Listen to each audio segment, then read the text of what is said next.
नमस्कार दोस्तों, मैं राजकुमार मौर्य। आज की इस वीडियो में हम बात करने जा रहे हैं बाबू सिंह कुशवाहा की। बात क्यों करने जा रहे हैं? समाजवादी पार्टी ने 2024 के चुनाव में 37 लोकसभा के सांसद जीते। उन्हीं सांसदों में एक हैं बाबू सिंह कुशवाहा जौनपुर से।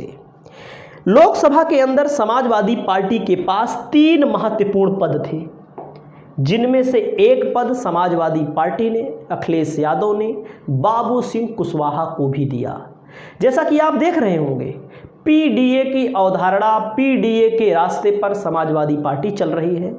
हालांकि कहीं कहीं पर अपवाद भी आ जाता है, जैसे विधानसभा के नेता प्रतिपक्ष को लेकर आया। तो यहाँ पर समाजवादी पार्टी के नेता अखिलेश यादव नेता हैं, संसदीय दल के अपने जितने भी सांसद हैं उनके नेता हैं, और विपक्ष की में जो कुर्सियां लगी होती हैं सबसे आगे बैठते हैं। राहुल गांधी के साथ बीच में अवधेश प्रसाद बैठते हैं, बगल बगल अखिलेश यादव और राहुल गांधी बैठते हैं। तो बाबू सिंह कुशवाहा को इन्होंने बना दिया है उपनेता। उपनेता का मतलब है, अगर अखिलेश यादव लोकसभा के अंदर मौजूद नहीं रहते, जो होता है आमतौर पर देखेंगे आप होगा, वो सब पार्टियों में होता है। ऐसा नहीं है कि प्रधानमंत्री रोज मौजूद ही रहते हैं, कभी कभी समय आता है तो नहीं मौजूद रहते हैं। तो अखिलेश यादव के सारे काम को बाबू सिंह कुशवाहा करेंगे। इसके पीछे समाजवादी पार्टी की रणनीति है। रणनीति क्या है? रणनीति है पीडीए। पीडीए में जो पिछड़ा है, गैर यादव पिछड़ा, उसको अखिलेश यादव महत्व बहुत ज्यादा दे रहे हैं। क्यों? क्योंकि उनके पास यादव वोट बैंक है, मुस्लिम वोट बैंक है, सरकार में आना है तो इनको गैर यादव मुस्लिम को भी अपने साथ जोड़ना पड़ेगा। वही चीज यहां पर दिखाई दिया। अखिलेश यादव को जरूरत है कुशवाहा शाक्य सैनी मौर्य नेता की। तो बाबू सिंह कुशवाहा जो हैं, कभी बहुजन समाज पार्टी में ताकतवर हुआ करते थे। हमें कह सकते हैं कि जितने ताकतवर आज के समय में हमारे केशव प्रसाद मौर्य जी नहीं हैं उप मुख्यमंत्री, वैसे संविधान में उप मुख्यमंत्री शब्द का कहीं पर प्रयोग नहीं होता, कहीं पर कोई पद ही नहीं है। उनसे ज्यादा कद्दावर नेता थे, चाहे स्वामी प्रसाद मौर्य हो, चाहे बाबू सिंह कुशवाहा हो। स्वामी प्रसाद मौर्य को इसी तर्ज पर समाजवादी पार्टी ने अपनी पार्टी में शामिल किया था। हालांकि वे आए भी थे, लोकसभा चुनाव के पहले चले गए, लेकिन समाजवादी पार्टी को 2024 के चुनाव में चाहे मौर्य हो, शाक्य सैनी कुशवाहा वोटर हो या अन्य वोटर भी वोट भारी संख्या में दिए। अब समाजवादी पार्टी 2027 की तैयारी कर रही है। 27 की तैयारी के लिए बाबू सिंह कुशवाहा के नाम को आगे बढ़ा दिया है। ये मान लीजिए कि बाबू सिंह कुशवाहा अब समाजवादी पार्टी में प्रतिनिधित्व करते हुए नजर आएंगे शाक्य सैनी मौर्य कुशवाहा का। अब 2024 के चुनाव में आपने देखा होगा, समाजवादी पार्टी ने 6 टिकट दिए थे। अब आप सोचिएगा, 6 टिकट दिए थे। फूलपुर से अमरनाथ मौर्य को टिकट, जौनपुर से बाबू सिंह कुशवाहा को टिकट, देवेश शाक्य को टिकट मिला था एटा से, चुनाव जीत भी गए। अमरनाथ मौर्य चुनाव 4300 कुछ वोटों से हारे, जहां लोग कह रहे थे कि अमरनाथ मौर्य लड़ाई में नहीं है। अब आप याद रखिएगा, मैं ओपिनियन पोल लगातार बता रहा था, केवल 4300 वोट से हार गए बेचारे। उसके बाद फर्रुखाबाद में नवल किशोर शाक्य के साथ क्या हुआ वो आप लोग जानते हैं, हमें कहने की जरूरत नहीं है। वो भी 2600 कुछ वोटों से हारे या हराए गए। उसके अलावा नीरज मौर्य आंवला लोकसभा से जीत कर आए, और उसके अलावा आप थोड़ा और आगे जाएंगे तो बिजनौर से दीपक सैनी चुनाव हार गए। सपा ने 6 टिकट दिए, 3 सांसद जीते, और 2 तो बेचारे ऐसे हारे कि हारना नहीं चाहिए था, कुछ कमियां रह गई होंगी, हार गए।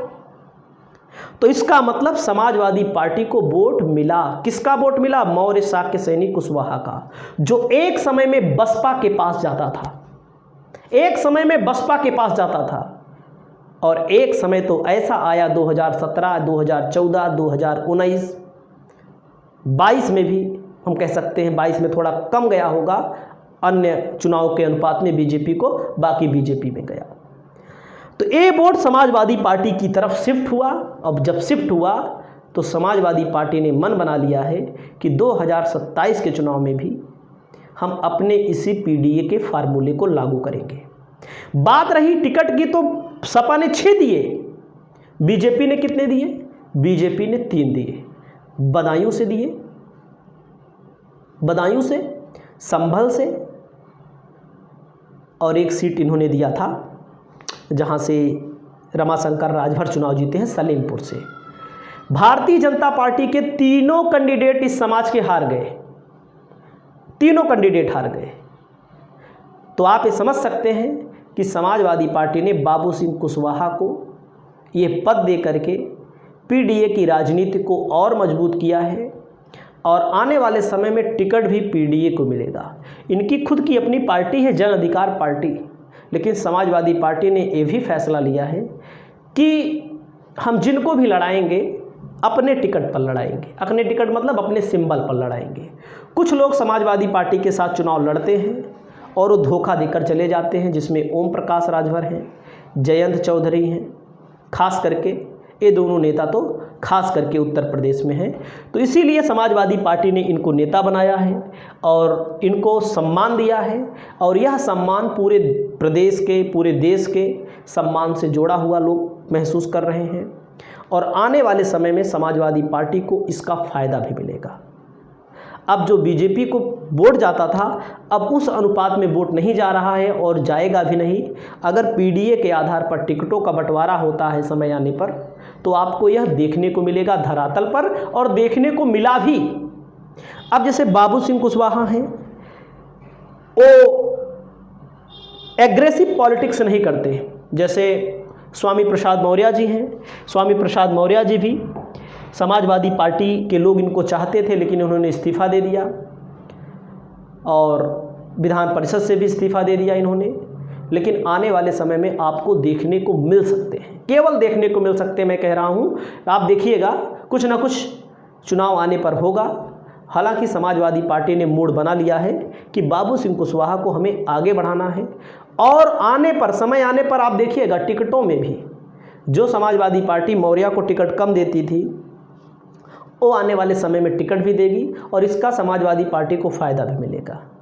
और बाबू सिंह कुशवाहा को लेकर के समाज में कहीं ना कहीं पॉजिटिव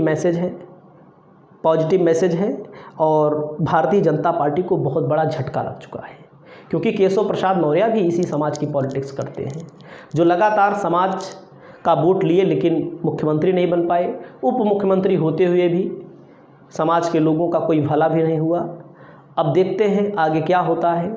हालांकि समाजवादी पार्टी ने जो सम्मान दिया बाबू सिंह कुशवाहा को, उसके लिए हमारा कहना है कि ऐसे अन्य लोगों को अगर ये जोड़ते रहेंगे तो पक्का मैं बता रहा हूँ फ़ायदा ज़रूर मिलेगा। नमस्कार।